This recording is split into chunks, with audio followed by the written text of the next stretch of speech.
Chapter 2. Humble Beginnings. I was born to loving parents Jake Porter and Sarah L. Porter in the Peach State of Georgia. All through Columbus High School, when I graduated in 1988, I knew I was going to be famous. In the 10th grade, one of my best friends, Tina, said to me, "You won't make it here in Georgia." I knew if I really wanted to be famous, I would have to leave my hometown and my home, Georgia. That conversation was so important, so I look back now. It changed my life. I met Al while I was working in the industry. He was so dope and charming, and I had such a crush on him. We were married before I knew it, and Quincy was on the way, but I was young, and it felt like it wasn't going to last. It was a little heated between us after we separated, but we got past that quickly. He is just a super dope guy and an amazing father. Though we separated, we were forever bonded through Quincy. Thank you, Al. I will always love you. When I met Sean, he was cool. I didn't think much of him at the time. He was just another guy at the label. Uptown was huge and we were all living our best life. But Sean continued to lay on the charm, and before I knew it, we were dating. As a young single mom at one of the hottest companies in the world, life couldn't get any better. Then it did. My boyfriend was getting even bigger.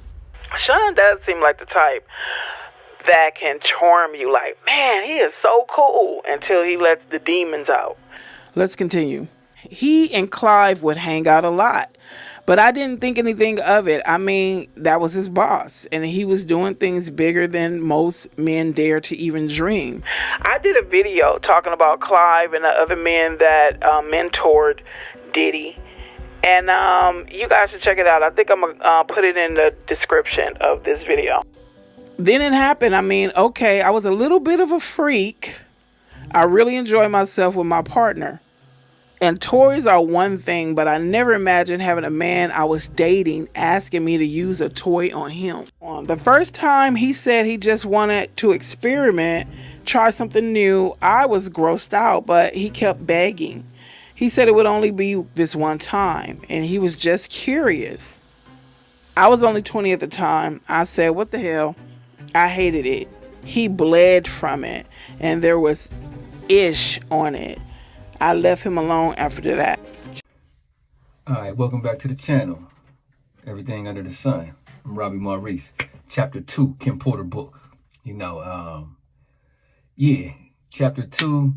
She's detailing how she met Diddy, pretty much. Seemed like they both was working at Uptown Records. Kim Porter, she was pregnant at the time with Quincy, which was Albie Shore's son. Her and Albie Shore's son. Seemed like they had, separated. They were super young at the time. She was 20 years old. Albie Shore was a little older. But she ends up getting into a relationship with Diddy around this time. She mentions, Diddy being mentored by Clive Davis. And then she says the other guy, I think the other guy she's talking about is Andre Harrell. Rest in peace. I think he passed away a few years back. Let me know down in the comments who you think the other mentor of Diddy was besides Clive Davis. I think it was Andre Harrell. But anyway, she details how, he was so charming, and, he was doing it big at Uptown Records. And, she was talking about how, she was in Columbus, Georgia, which is a small city in Georgia.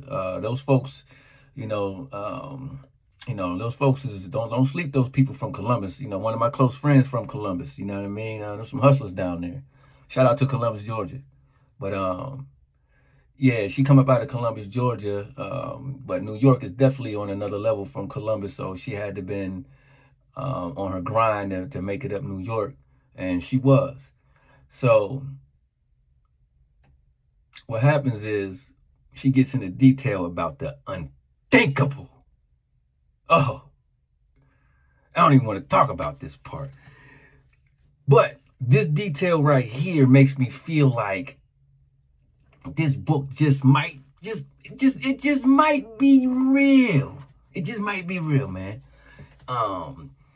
She details that Diddy wanted her to put the strap on and go in him from the back. She said he had ish all on the dildo and all kind of craziness, man. It was disgusting. She said it was so disgusting that she didn't even want to see the man no more. She had to break it off with him at this point. That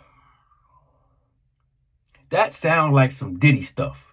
For it does. It definitely do sound like, it definitely do sound like Diddy to me. Like, I don't know Diddy personally, but I've been watching this man from afar for many, many, many, many years, and I've always felt like something was way off with his character, especially when that Making the Band show was out there.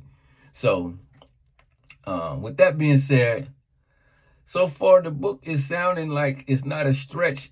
It don't sound like nothing far-fetched so far. It sounds like right on the money. It's, that's my take on chapter 2. Y'all let me know what y'all think, man. That was disgusting, though. That was despicable. But y'all let me know what y'all think about chapter 2 of the Kim Porter book. And also, don't forget to let me know who was Diddy's other mentor besides Clive Davis. Was that Andre Harrell? I think that was Andre Harrell. So y'all let me know, man. Yeah. Everything under the sun. Robbie Maurice. Until next time. We're gonna cover chapter 3 next time.